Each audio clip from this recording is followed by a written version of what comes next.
नमस्कार मित्रांनो, अनुभव स्टडीमध्ये सर्वांचं स्वागत.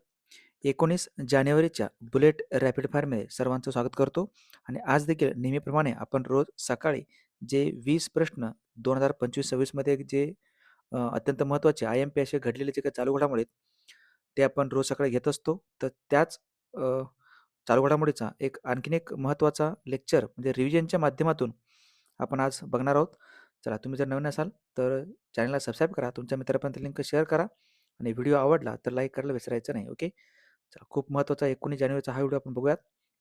मागच्या किंवा कालच्या लेक्चरमध्ये तुम्हाला मी एक क्वेश्चन विचारलं होतं आणि त्याचा आन्सर खूप जणांनी अगदी छान पद्धतीनं अगदी बरोबर उत्तर कमेंट बॉक्समध्ये दिलेलं आहे. प्रश्न असा होता, नुकतेच महिला महाराष्ट्र प्रीमियर लीग 2025चा विजेता कोण बनलेला आहे? ओके. हे महिलांचं MPL होतं. ओके. ज्याला महाराष्ट्र प्रीमियर लीग असं म्हणण्यात आलं होतं. WPL नाही आहे लक्षात ठेवा. हे MPL आहे. MPLचे विजेता कोण असेल? तर तो आहे पुणे वॉरियर्स. पर्याय क्रमांक 2 लक्षात ठेवायचं आहे. पुणे वॉरियर्स आहे आणि WPLचा जर विजेता विचारला 2025चा गेल्या वर्षीचा तर तो आहे मुंबई इंडियन्स. मुंबई इंडियन्स लक्षात ठेवा. हे आहे पुणे वॉरियर्स MPL. चला अत्यंत महत्त्वाचा आजचा पहिला प्रश्न जो तुमच्या समोर आहे. रेल्वे स्टेशनवर सौर ऊर्जा संयंत्र स्थापन करण्यामध्ये महाराष्ट्राचा देशात कितवा क्रमांक लागतो? म्हणजे जेवढे पण रेल्वे स्टेशन आहेत, त्या रेल्वे स्टेशनवरती सोलर पॅनल लावून त्या ठिकाणी जी ऊर्जा आहे, सौर ऊर्जा जे निर्माण करायचं आहे, त्याच्यामध्ये महाराष्ट्राचा संपूर्ण भारतामध्ये कितवा क्रमांक लागत असेल, तर तो आहे दुसरा लक्षात ठेवा. कितवा क्रमांक लागत असेल, तर तो आहे दुसरा IMP आहे. नुकतेच आणि भारतातील पहिलं सौर ATM कोणत्या ठिकाणी असेल जर विचारलं, भारतातील पहिलं सोलार ATM कुठे असेल, तर ते नेल्लोर या ठिकाणी. नेल्लोर जो की आंध्र प्रदेशमध्ये आहे. पुढचा प्रश्न, नुकतेच लॉन्च करण्यात आलेल्या झू विन या पोर्टलचा संबंध कशाशी आहे? झू विन हे जे पोर्टल आहे, हे पोर्टल लॉन्च करण्यात आलं होतं आणि विशेषतः सर्पदंश असेल, सर्पदंश आणि खास करून रेबीजसाठी. ओके. रेबीज जे काही कुत्रा वगैरे पिसाळेल कुत्रा ॲक्च्युली चावलं जे आपल्याला होतं ना रेबीज, तर त्यासाठीचं हे पोर्टल IMP आहे. सर्पदंश आणि रेबीज करा तुम्ही.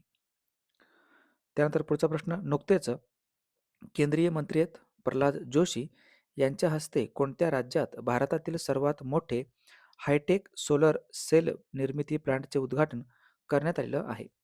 तर हे राज्य आहे राजस्थान. राजस्थान लक्षात ठेवा.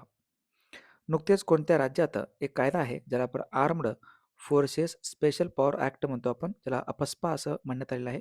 तर अपस्पा जो काही कायदा आहे, तो कायदा कोणत्या राज्यामध्ये सध्या लागू आहे, सध्या लागू करण्यात आलेला आहे? तर तो राज्य आहे मणिपूर. सध्या त्या ठिकाणी मुख्यमंत्री नाही आहेत, राज्यपाल राजवट लागू आहे, सगळ्यांना माहिती असेल. मणिपूर लक्षात ठेवा आणि राजधानी आहे इम्फाळ. अपस्पा ॲक्ट. पुढचा प्रश्न आहे, कोक बरोक भाषेचा भारतीय संविधानाच्या 8व्या अनुसूचीमध्ये समाविष्ट करण्यात यावे अशी मागणी करण्यात आली नुकतंच. तर ही भाषा कोणत्या राज्यातील आहे? एक भाषा आहे ज्याचं नाव आहे कोक बरोक. ही भाषा कोणत्या राज्यातील असेल? तर ती भाषा आहे त्रिपुरा राज्यातील. त्रिपुरा लक्षात ठेवा, याची राजधानी अगरतळा आहे. IMP येतं. ओके. आणि 8व्या अनुसूचीमध्ये भारतीय संविधानाच्या 8व्या अनुसूचीमध्ये या भाषेत समावेश करण्यात आलेला आहे आणि किती भाषा असतील तिथं? सध्या 22 भाषांचा उल्लेख आपल्या 8व्या अनुसूचीमध्ये सापडतात. पुढचा प्रश्न, नुकतेच निसर्गाच्या संवर्धनासाठी एक उपक्रम आहे ज्याला एम फॉर नेचर असं म्हणण्यात आले. तर हे जे उपक्रम आहे ते कोणत्या संस्थेद्वारे किंवा संस्थेने लॉन्च केलं आहे? तर ही संस्था आहे food and agriculture organization FAO, ज्याचं हेडक्वार्टर येतं रोममध्ये. इटलीची राजधानी रोम या ठिकाणी त्याचं मुख्यालय लक्षात ठेवा. FAO food and agriculture organization, अन्न व कृषी संघटना. पुढचा प्रश्न, भारताने कोणत्या देशाकडून S-400 क्षेपणास्त्र प्रणाली विकत घेतलेला आहे? S-400 घेतलंय. ॲक्च्युअली S-400 बनवलं कोणी? रशियानं. त्यामुळे रशियाकडून भारताने विकत घेतलं लक्षात ठेवा आणि ऑलरेडी भारत व रशिया दोघांनी मिळून ब्राह्मोस नावाचं क्षेपणास्त्र देखील विकसित केलेले आहेत. आता S-400 कोणत्या देशाचं असेल? तर तो रशियाचं. रशिया. पुढचा प्रश्न, कोणत्या राज्यात नक्षलवाद विरोधी एक अभियान आहे, एक ऑपरेशन आहे, त्याचं नाव आहे ऑपरेशन ब्लॅक फॉरेस्ट. हे राबवण्यात आलेलं आहे. नक्षलवाद पूर्णतः समूळ नष्ट करण्याचं केंद्र सरकारचं लक्ष आहे आणि ऑपरेशन ब्लॅक फॉरेस्ट आपण राबवण्यात आलेलं आहे सरकारकडून. तर 2 राज्यामध्ये, एक आहे तेलंगणा आणि दुसरं आहे छत्तीसगड. तेलंगणा आणि छत्तीसगड लक्षात ठेवा. तेलंगणामध्ये ऑपरेशन जो काही नक्षलवाद आहे त्याला खात्मा करण्यासाठी ग्रे हाउंड्स नावाची काही संस्था आहे. आपलं जे काही फोर्स आहे ते देखील काम करतं. जसं महाराष्ट्रामध्ये C60 आहे, कोब्रा बटालियन आहे. तशा पद्धतीनं तेलंगणा, आंध्र प्रदेशमध्ये लक्षात ठेवा ग्रे हाउंड्स आहे. तेलंगणा आणि छत्तीसगडमध्ये ऑपरेशन ब्लॅक फॉरेस्ट. पुढचा प्रश्न, पंतप्रधान नरेंद्र मोदी यांनी भारतातील कोणत्या प्रदेशाला अष्टलक्ष्मी असे नाव दिलेलं आहे? तर हे आहे ईशान्य भारत. नॉर्थ ईस्टचे जेवढे पण आपले राज्य आहेत, ईशान्य भारत म्हणतो आपण, ज्याच्यामध्ये 8 राज्य येतात. लक्षात ठेवा, सिक्कीम सहित 8 राज्य असतील. तर त्याला आपण सिक्कीम सोडलं तर त्याला म्हणतो आपण 7 सिस्टर्स. लक्षात ठेवा, 7 सिस्टर्स म्हणजे अष्टलक्ष्मी. म्हणजे आता ह्याच्यामध्ये 8 आहेत, तर त्याच्यामध्ये सिक्कीम देखील समाविष्ट आहे. पुढचा प्रश्न, E0FIR या उपक्रमाचे उद्घाटन कोणाच्या हस्ते नुकतंच करण्यात आलेलं आहे? हे E0FIRचे उद्घाटन करण्यात आले केंद्र सध्याचे गृहमंत्री अमित शाह यांच्याद्वारे. Amit Shah. Green society of इंडियाकडून दिला जाणारा पर्यावरणवादी जो पुरस्कार आहे, हा पुरस्कार कोणाला जाहीर झालेला आहे? पर्यावरणवादी पुरस्कार जाहीर झाले आचार्य प्रशांत यांना. आचार्य प्रशांत, ज्यांचे मोटिवेशन व्हिडिओ वगैरे असतात इंस्टाला आणि यूट्यूबला वगैरे तुम्ही बघितलं असेल. आचार्य प्रशांत. लक्षात ठेवा. दरवर्षी जागतिक पर्यावरण दिन हा कधी साजरा केला जातो? हा असतो 5 जूनला. जागतिक पर्यावरण दिवस 5 जून. आणि जागतिक पर्यावरण संघटना जी आहे, ज्याला आपण WTO म्हणतो, ही संघटना कुठं असेल? तर ही संघटना आहे जिनिव्हा या ठिकाणी. याचं मुख्यालय WTOचं मुख्यालय कुठे येतं? जिनिव्हा या ठिकाणी आहे.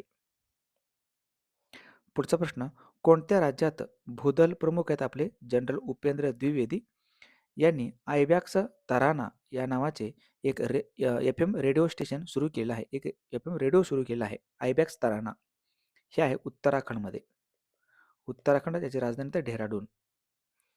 नुकत्याच आलेल्या वर्ल्ड हॅपीनेस इंडेक्स 2025 मध्ये भारताचा जगात कितवा क्रमांक लागतो? म्हणजे आनंदी जो निर्देशांक आहे, हॅपीनेस आनंदीमध्ये भारताचा 118वा क्रमांक लागतो संपूर्ण जगामध्ये. लक्षात ठेवा. आणि जर विचारलं शांततामध्ये भारताचा कितवा क्रमांक लागतो? 115. शांतता पीस इंडेक्स 115. पुढचा अजून एक प्रश्न याच इंडेक्सवरतीच आहे. नुकतेच आलेल्या शाश्वत विकास ध्येय, ज्याला आपण SDG म्हणतो आपण, सस्टेनेबल डेव्हलपमेंट गोल, याच्यामध्ये भारताचा कितवा क्रमांक लागत असेल? तर तो आहे 99. SDG इंडेक्समध्ये 99 क्रमांकावरती भारत आहे. आणि HDI इंडेक्स विचारलं तर ह्युमन डेव्हलपमेंट इंडेक्स 130वा भारत आहे. पुढचा प्रश्न, कोणत्या दिवशी पहिला संविधान हत्या दिन साजरा करण्यात आला आहे? संविधान हत्या दिवस साजरा करतो आपण दरवर्षी 25 जूनला. लक्षात ठेवा, 25 जूनला गेल्या वर्षीपासून साजरा करायला सुरुवात केलेलं आहे. नेक्स्ट, कोणत्या देशात ग्वादा निगेटिव्ह या नवीन ब्लड ग्रुपचे शोध लावण्यात आलेला आहे? हे ग्वादा निगेटिव्ह आहे आणि हे नवीन ब्लड ग्रुपचा शोध लावण्यात आले फ्रान्समध्ये. फ्रान्स या देशामध्ये. लक्षात ठेवा, ज्याची राजधानी तर पॅरिस. पॅरिसमध्ये 2024ला ऑलिम्पिक क्रीडा स्पर्धा देखील पार पडलेले होते. सलखन जीवाश्म पार्कला युनेस्कोच्या जागतिक वारसा स्थळाच्या तात्पुरत्या, त्याला आपण टेंटेटिव्ह लिस्ट म्हणतो आपण, या तात्पुरत्या यादीत समाविष्ट करण्यात आलेलं आहे. तर हे स्थळ कोणत्या राज्यात आहे? तर सलखन जीवाश्म पार्क आहे उत्तर प्रदेशमध्ये. उत्तर प्रदेशाची राजधानी तर लखनौ. कोणत्या देशात बॉन हवामान परिषद 2025 पार पडलेलं आहे? बॉन हवामान शिखर परिषद पार पडलं होतं. आणि बॉन ॲक्च्युली हे शहर येतं जर्मनीमध्ये. जर्मनीची राजधानी मात्र बर्लिन आहे. बर्लिन. पुढचा प्रश्न, भारतातील पहिला वन्यजीव कॉरिडॉर कोणत्या राष्ट्रीय महामार्गावर आहे? ॲक्च्युली हे भारतातील पहिला वन्यजीव राष्ट्रीय महामार्ग आहे, वन्यजीव कॉरिडॉर आहे, जे मुंबई टू दिल्ली. मुंबई ते दिल्ली जो नॅशनल हायवे क्रमांक आहे NH48, ह्याच्या दरम्यान हा वन्यजीव कॉरिडॉर. लक्षात ठेवा, मुंबई ते दिल्ली NH48 वरती. तर इथं आपण थांबूयात. अत्यंत महत्त्वाचं आपण लेक्चर संपवलेलं आहे. छान पद्धतीनं कमीत कमी वेळामध्ये जास्तीत जास्त प्रोडक्टिव्हिटी म्हणजे जास्तीत जास्त महत्त्वाची माहिती आपण कसं रिव्हिजन करू शकतो, यासाठीचा हा आपला रोज सकाळचा एक उपक्रम असतो. हा क्वेश्चन तुमच्यासाठी, याचं उत्तर सर्वांनी कमेंट बॉक्समध्ये द्यायचं आहे. जागतिक पर्यटन, ज्याला आपण WTO म्हणतो पण वर्ल्ड टुरिझम ऑर्गनायझेशन, WTOचे मुख्यालय कोणत्या ठिकाणी आहे? जागतिक पर्यटन संघटनेचे मुख्यालय कोणत्या ठिकाणी आहे? ऑप्शन तुमच्या समोर आहेत. ओके, चला. तिथं व्हिडिओ शेवटपर्यंत बघितल्याबद्दल धन्यवाद. हे जे पुस्तक आहेत आपले, हे पुस्तकं कोणी घेतलं नसेल नक्कीच घ्या. नक्कीच तुम्हाला पेपरला फायदा होऊन जाईल. ₹499 ला तुम्हाला अ, राजगुरू भेटेल. ₹230 ला तुम्हाला स्वप्नपूर्ती भेटेल. आणि नादवरतीचं पुस्तक जो आहे तो तुम्हाला ₹250 ला घरपोच भेटतील. कोणतीही पुस्तके तुम्हाला घरपोच पाहिजे असेल तर QR कोड आहे या ठिकाणी. ह्या QR कोडवरती पैसे पाठवून तुम्हाला या दिलेल्या WhatsApp नंबरला काय करायचं, तुम्हाला मेसेज करायचं संपूर्ण नाव वगैरे किंवा पेमेंटचे स्क्रीनशॉट टोटलपणे, किंवा अधिक माहिती पाहिजे असेल किंवा डेमो जरी पाहिजे असेल, तुम्ही याच मला WhatsApp नंबरला मेसेज करा. तुम्हाला प्रत्येक तिन्हीची पण डेमो पाठवून देतो. बघून घ्या. पुस्तक आवडलं तर नक्कीच खरेदी करा. बरं, चला. इथं शेवटपर्यंत व्हिडिओ बघितल्याबद्दल धन्यवाद. आणि जो नादवरती सीरीज आहे, कुणी बघितलं असेल तर नक्कीच बघायला सुरुवात करा. रोज रात्री 10:30 वाजता ही नादवरती सीरीज आपण याच YouTube चॅनलवरती घेत असतो. हां. ह्याच्यामध्ये पण 25 प्रश्न मी तुम्हाला विश्लेषण करून सांगत असतो. अगदी 25 ते 30 मिनिटाच्या आतमध्ये, 20 ते 25 मिनिटामध्ये हे लेक्चर संपून जातं नादवरतीचा. पोलीस भरतीची तयारी करत असाल तर हे लेक्चर मिस करू नका. ओके. चला. थांबवत आपण जाता तर लाईक करा, शेअर करा तुमच्या मित्रापर्यंत. नवीन असेल तर चॅनलला सबस्क्राईब करून ठेवा. आणि ओके, हे जे काही टेलिग्राम चॅनल आहे त्याला जॉइन करायला विसरायचं नाही. चला, थांबूयात आपण. व्हिडिओ शेवटपर्यंत बघितल्याबद्दल धन्यवाद. भेटूयात नेक्स्ट लेक्चरमध्ये. तोपर्यंत पाहत राहा अनुभव स्टडी. Thank you. जय हिंद.